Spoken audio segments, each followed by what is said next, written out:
Mesdames et messieurs, bonjour et bienvenue dans cette première édition de la journée. C'est aujourd'hui que la communauté chrétienne du Mali célèbre Noël ou la fête de la Nativité. À cette occasion, l'archevêque de Bamako, dans son message de Noël, a évoqué 4 signes qui montrent que Dieu aime le Mali en ces moments difficiles. Un reportage de Laurent Diakité. Au moment même où nous usons de violence, où nous faisons la guerre, au moment même où nous sèmons la haine, Dieu sèmait la vie qu'il arrosait par une pluie abondante, une pluie fine, sans tempête. Et cette pluie, imaginez-vous, tombait dans les champs du juste comme de l'injuste, sans discrimination aucune. Lui, c'est un tel Dieu qui nous a créés et il veut que nous soyons ses enfants dignes de lui.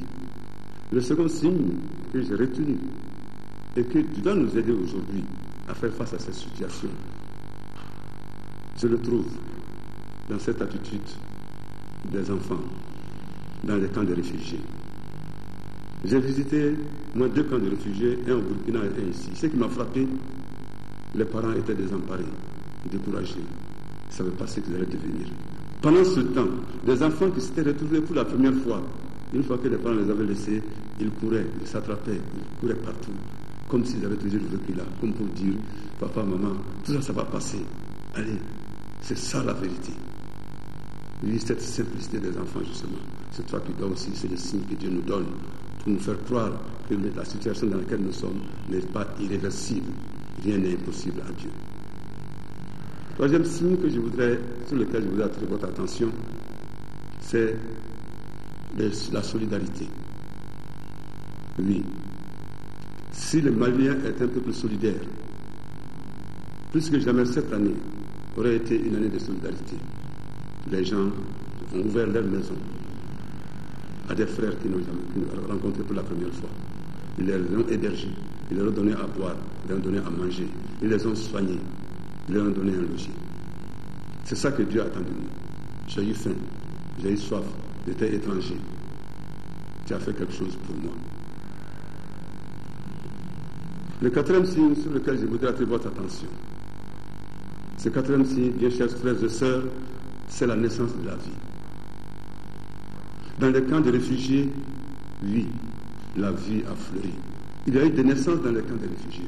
Et c'était magnifique de voir tout le monde se rassembler autour de ce bébé né en exil, comme Jésus lui-même, né en dehors de chez lui. Tout le monde tenait à prendre cet enfant dans son bras, comme pour dire, Seigneur, voilà, notre vie ne va pas finir, elle va continuer, mais une vie plus heureuse, donne-leur une vie plus heureuse que la nôtre. Oui, la naissance de la vie. Avec ce 4e signe, nous avons le sens. Tombons dans le fait de Noël. C'est le don de Dieu. Dieu ne nous abandonne pas.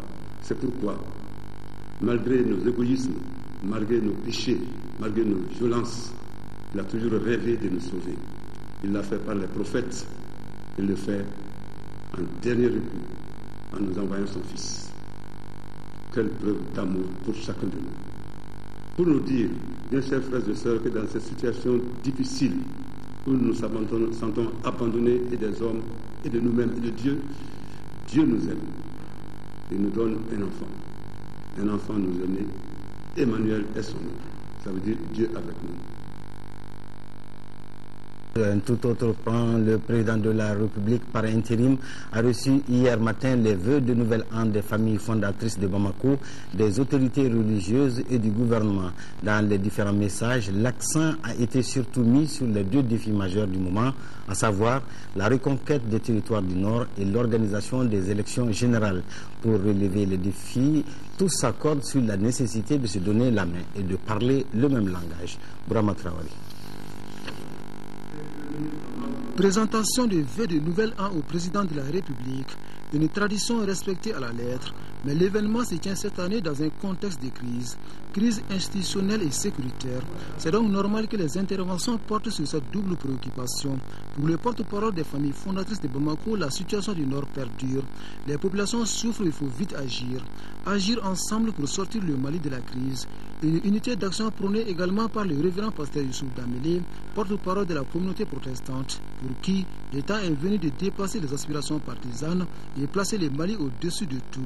Point de vue partagé par le président du Haut Conseil islamique. S'exprimant au nom de la communauté musulmane, Mahmoud Digo fustige certaines pratiques de la société, notamment la corruption, la mauvaise gouvernance et l'injustice. Par ailleurs, l'imam Digo s'est dit rattaché au caractère laïque et républicain du Mali et tient à préciser ceci. Le Haut Conseil islamique ne sera jamais le complice des groupes djihadistes qui occupent aujourd'hui le nord du Mali.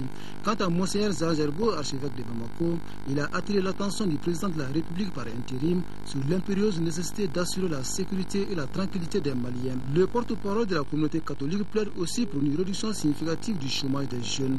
En réponse, le chef de l'État a assuré ses différentes personnalités et sa détermination à œuvrer pour le seul bien-être du peuple malien.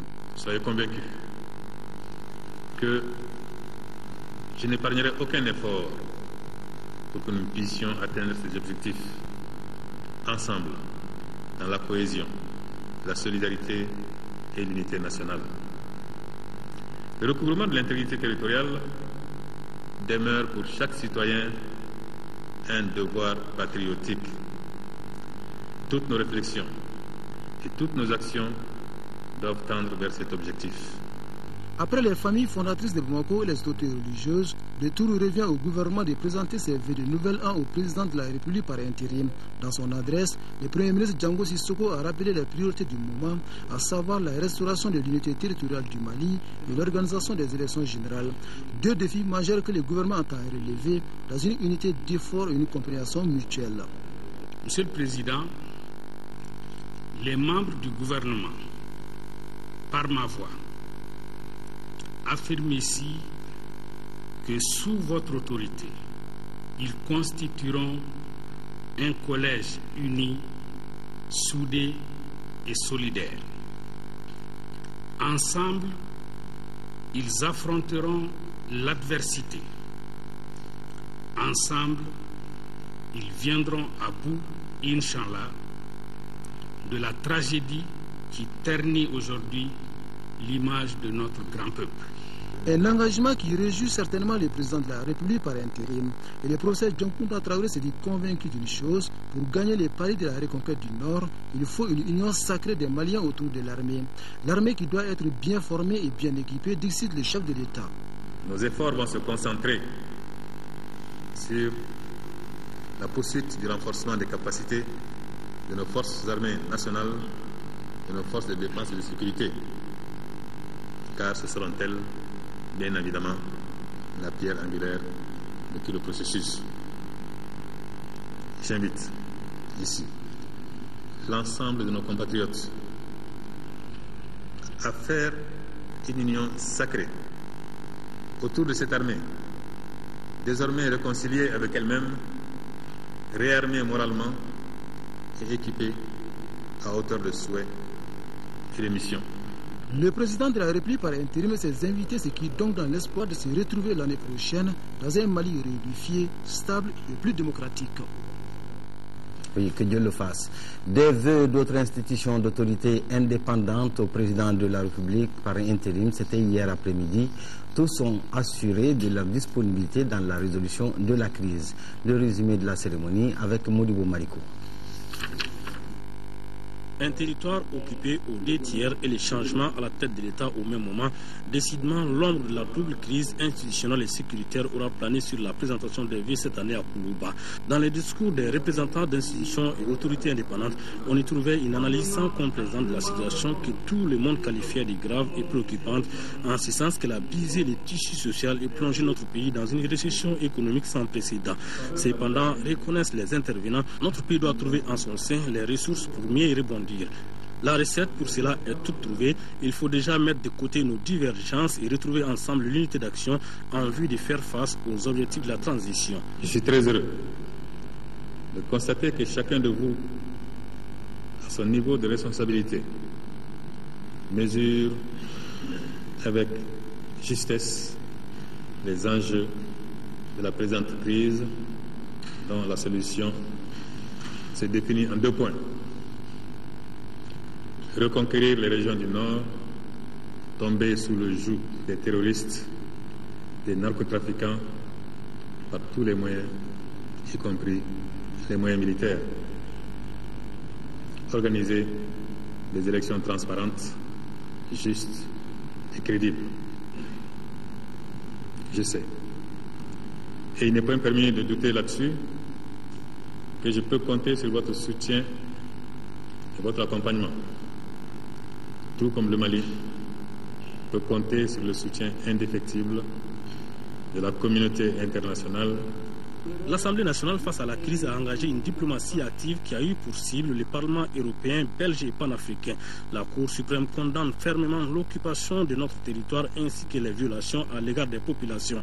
Elle s'engage par la même occasion à appliquer la loi dans toute sa rigueur contre les acteurs des faits infractuels. Dans la perspective de l'organisation prochaine des élections, la Cour constitutionnelle rassure qu'elle veillera à la régularité des scrutins qui devraient aboutir au renouveau de notre pays et à l'affermissement de notre démocratie. La décentralisation est la meilleure politique pour que le Mali tourne dos définitivement à la crise, conviction du président du Haut Conseil des collectivités, mais à condition qu'elle soit cette fois-ci intégralement mise en œuvre. L'économie du pays a pris un coup et le Conseil économique, social et culturel, conscient du fait, organisera dans les prochains jours des assises nationales sur sa relance. Le vérificateur a exprimé sa préoccupation face à la destruction massive des documents administratifs suite aux événements de mars dernier.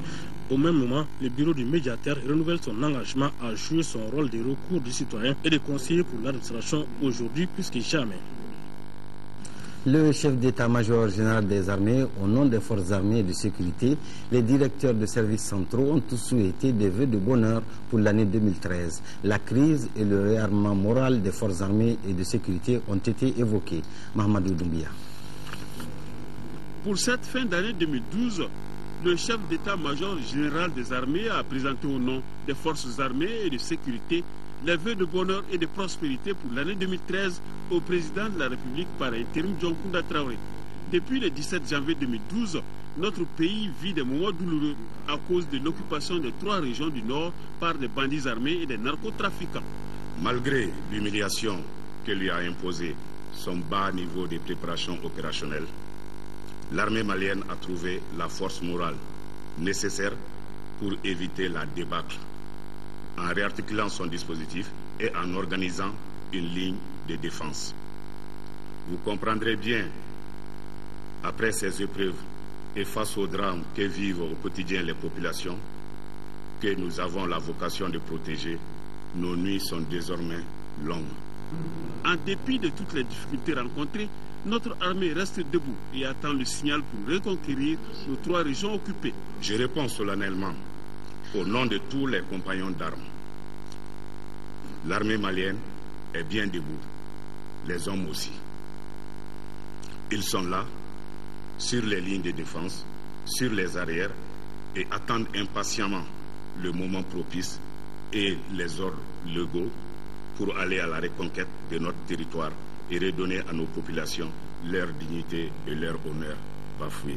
Les forces armées de sécurité et paramilitaires se souviennent de vos propos qu'elles ont accueillis avec fierté et espoir lors de votre discours d'investiture. Nous préférons la paix, mais si la guerre est la seule ici, nous la ferons. Nous la ferons avec notre armée remise en condition et en confiance. En réponse, le président de la République par intérim, John Kounda Traoré, a rappelé qu'une cohésion au sein des armées est plus qu'une nécessité. Soyez assurés que les nouvelles initiatives et actions mises en perspective 2013 dans votre allocution auront mon accompagnement et mon soutien total. À cet effet, vous pouvez compter sur ma disponibilité et celle du gouvernement de la République. Vous me permettrez cependant d'insister sur la nécessaire réconciliation de l'armée avec elle-même. Il faut impérativement qu'elle trouve les ressources internes nécessaires pour dépasser les dissensions internes qui existent, pour dépasser ce problème dit des bérets rouges et des bérets verts, car ce ne seront ni les bérets verts tout seuls, ni les bérets rouges tout seuls, ni les bérets beiges tout seuls qui remporteront la victoire au nord. Il ne faut plus jamais d'armes contre nous-mêmes, mais contre l'ennemi commun qui séjourne au nord. Nos armes ne doivent être utilisées que contre nos ennemis, ceux qui ont envahi notre territoire et qui tuent, qui mutilent, qui violent nos femmes et nos filles, détruisent notre patrimoine culturel et sèment la terreur et la désolation au nord. Au début de la cérémonie, une minute de silence a été observée en la mémoire des compagnons d'armes et des civils tombés sur le champ d'honneur. Une conférence débat est organisée par le Club de cohésion et la solidarité. L'activité avait pour thème « Jeunesse face à la circulation routière », un thème qui doit interpeller les plus jeunes, les plus vulnérables à un changement de comportement. Le CSS a été appuyé dans cette initiative par le PALIR, projet d'appui à la lutte contre l'insécurité routière. La conférence s'est tenue au lycée CETIP 6 à l'hippodrome. Alduma Tina. Jeunesse et circulation routière, c'était là le thème majeur de cette conférence débat du Club de cohésion et la solidarité, en partenariat avec le PALIR, le projet d'appui à la lutte contre l'insécurité routière. Il s'agissait pour les jeunes de prendre conscience des dangers qu'engendrent les accidents de la circulation. Une véritable préoccupation qui nécessite une synergie d'action. Ainsi, cette initiative du Club de cohésion et la solidarité mérite d'être accompagnée. Qui dit circulation routière, la sécurisation, nous savons que c'est nos frères, nos enfants qui sont sur les Jakarta. Et si vraiment les jeunes eux-mêmes prennent cette initiative, c'est à saluer, à juste titre. En tout cas, nous, au niveau de la commune, je pense que dans l'avenir, nous pourrons trouver un canevas de travail avec le club. La participation du PALIR dans cette activité est une suite logique de son accompagnement à l'endroit des associations et clubs, comme le prévoit son programme d'activité. Notre objectif est de contribuer à réduire les accidents de la circulation. C'est pourquoi nous sommes particulièrement heureux de constater que des jeunes, comme les membres du CCS, s'intéressent au problème des accidents et ont à cœur de les réduire. C'est aussi pourquoi nous avons choisi d'appuyer le CCS pour l'organisation de cette conférence débat. Au cours de la conférence, des statistiques portées à la connaissance de l'assistance sur les méfaits des accidents de route sont jugées alarmantes. La présentation d'un sketch de sensibilisation par les membres du Club de cohésion et la solidarité, des questions-réponses, des jeux sur le thème ont aussi été un des temps forts de cette conférence. En définitive, les conférenciers appellent à un changement de comportement. Rôle de l'éducation dans le développement socio-économique du pays. Le sujet est au centre d'un concours d'art oratoire qui a regroupé 15 élèves venus de différents établissements de la commune du district de Bamako. C'est une initiative d'une organisation basée sur l'auto-formation et la créativité en milieu scolaire et universitaire. Reportage Tchemoko Konaté. C'est un concours d'art oratoire qui a mis en compétition 15 élèves dont 11 filles. Ces élèves sont venus de différents établissements publics et privés de la commune 1 du district de Bamako.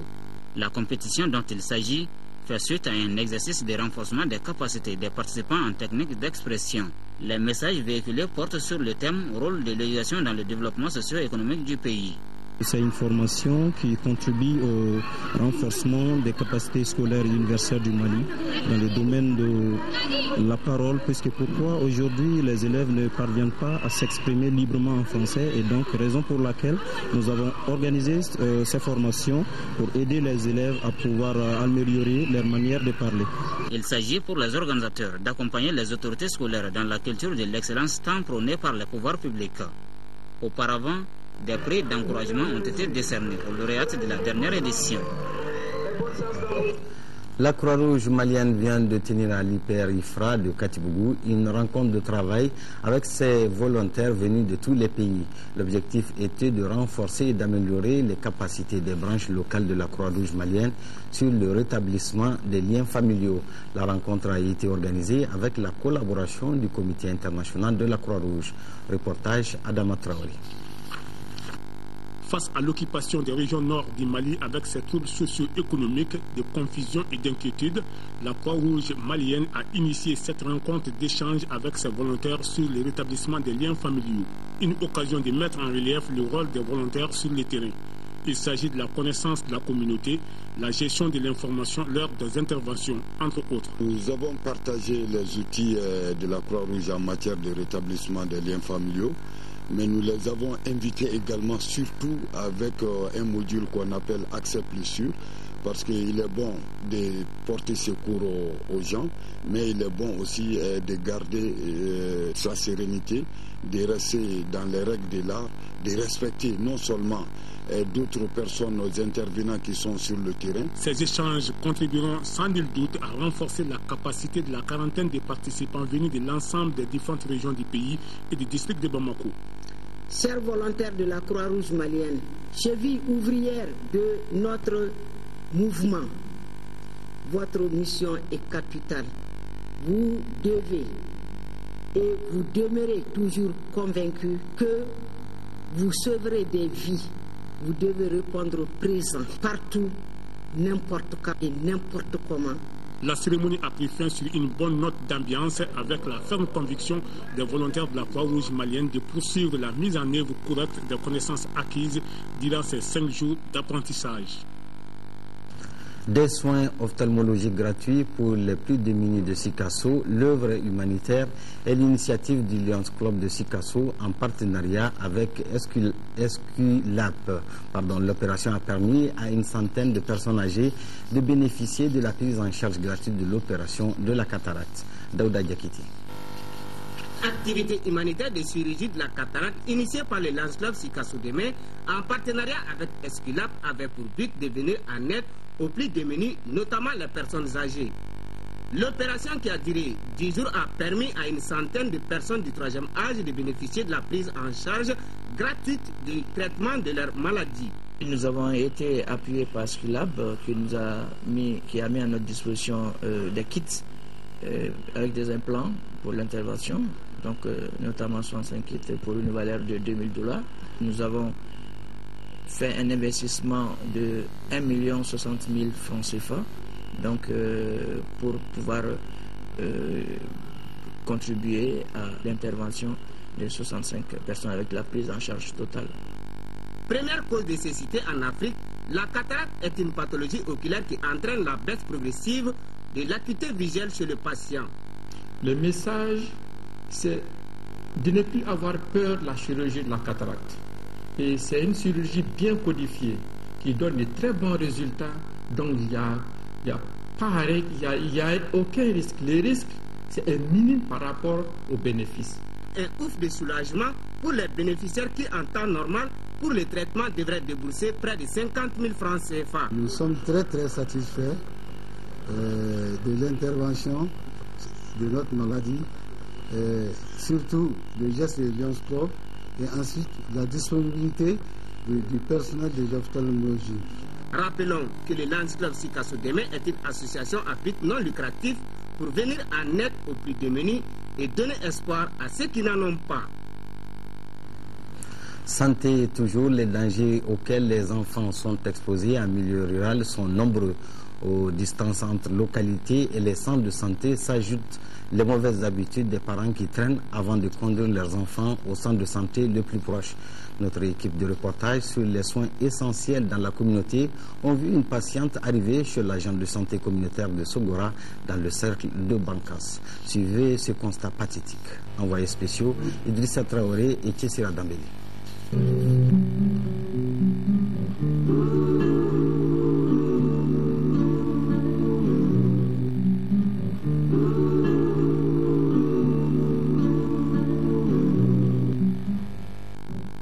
L'angine est une infection des amygdales. Ces organes situés dans l'arrière-bouche et perceptibles à la base de la langue à droite et à gauche. Prise en charge en service d'autorinolaryngologie, l'angine représente 10 à 15% des consultations en service ORL du CHU Gabriel Touré. L'infection et l'inflammation vont de pair. C'est beaucoup plus une infection, mais l'infection va entraîner une inflammation avec une douleur importante. Donc c'est un malade qui va présenter des signes généraux comme de la fièvre, des courbatures et surtout une dysphagie, c'est-à-dire qu'il a des difficultés pour s'alimenter, pour avaler. Parce que pour avaler, le bol alimentaire, une fois malaxé, mâché dans la bouche, doit descendre Et ce sont ces différents mouvements qui vont entraîner des douleurs. Et c'est des gens quelquefois qui refusent de s'alimenter à cause de la douleur. Pas grand-chose à faire pour prévenir cette maladie puisqu'elle s'attrape à travers l'air que nous respirons. Parce que nous respirons par le nez, quelquefois même par la bouche. Et des germes, n'est-ce pas, sont véhiculés, n'est-ce pas, dans ce trajet. Et à la suite d'une fatigue générale, d'un surménage physique, intellectuel, prépare le lit de l'infection. Lorsque le sujet est fatigué, il est susceptible d'être plus malade qu'un sujet, n'est-ce pas, qui est bien portant. Donc tout ceci pour expliquer que ce n'est pas une maladie qu'on attrape parce qu'il y a eu telle manipulation ou quelque chose comme ça, mais c'est quelque chose qu'on ne peut souvent pas éviter. Mais beaucoup de gens aussi parlent d'angine de façon exagérée, sans qu'il y ait une angine. Dès qu'on a un petit mal de gorge, on vous parle d'angine. Les angines sont dues soit à un virus, soit à une bactérie. Mais plus de 80% des angines sont virales. Celles-ci sont généralement le lit des angines d'origine bactérienne. Une prise en charge correcte de l'angine est possible dans tous les centres de santé du Mali. Non traitée ou mal traitée, elle peut aboutir à des complications fâcheuses loin de la gorge. Les complications, elles sont d'abord locales. Au niveau donc, de l'amygdale elle-même qui s'hypertrophie, qui gêne un peu la déglutition, l'alimentation, qui peut entraîner une déshydratation parce que le sujet qui ne boit pas, qui ne mange pas, va se fatiguer. Ensuite, vous avez des complications loco-régionales, c'est-à-dire au niveau de la région. Tout à l'heure, j'ai parlé d'une collection purulente qui va entourer l'amygdale et c'est un abcès au niveau de la gorge. Vous comprenez que c'est très douloureux. C'est quelqu'un qui ne peut pratiquement pas s'alimenter, qui aura un trismus, c'est-à-dire qu'il ne peut même pas écarter sa bouche, il ne peut pas brosser ses dents, donc il y aura une mauvaise hygiène bucco-dentaire. Et à partir de là, il peut avoir une dissémination dans le sang de ces différentes bactéries dont on a parlé, et ça peut vous donner une septicémie, et ça peut tuer le malade. En dehors de cela, vous avez des complications aussi à distance, complications au niveau des reins. Au niveau du rein, on a ce qu'on appelle des glomérulonéphrite aigus, donc qui peuvent aller jusqu'à l'anurie. Les malades ne peuvent même plus excréter de l'urine, et ça aussi, ça peut aller à l'insuffisance rénale, donc ça peut être également source de mort. Vous avez des complications rhumatismales, donc ce sont des douleurs articulaires au niveau des articulations, et le malade, à la longue, peut également avoir des complications cardiaques. C'est-à-dire qu'au niveau des valvules cardiaques, le cœur étant composé du cœur droit et du cœur gauche, avec les oreillettes et les ventricules, entre les oreillettes et les ventricules, vous avez des valvules cardiaques qui permettent au sang, n'est-ce pas, de quitter le ventricule pour monter vers l'oreillette, et ce sont ces valvules qui seront plus ou moins calcifiées, donc un peu indurées, et le passage du sang se fait très mal. Ça peut aller aussi à l'insuffisance cardiaque pour cela. C'est pourquoi les initiatives personnelles du patient sont déconseillées. Il est important d'observer le traitement, non seulement dans sa durée, mais aussi dans la posologie qui est prescrite par le médecin. Ceci est très important parce que d'autres pensent qu'après 2-3 jours, ils vont mieux, ils arrêtent tout. Et ceci, n'est-ce pas, fait que ce même antibiotique, la prochaine fois, ne sera plus efficace. Donc il est important que les prescriptions du médecin soient respectées, que les contrôles qui sont demandés soient faits, pour être sûr, n'est-ce pas, que le malade est bien traité. Les spécialistes face aux angines qui récidivent peuvent être amenés à enlever les amygdales, mais ils vont rarement vers cela puisque les angines se traitent mieux aujourd'hui.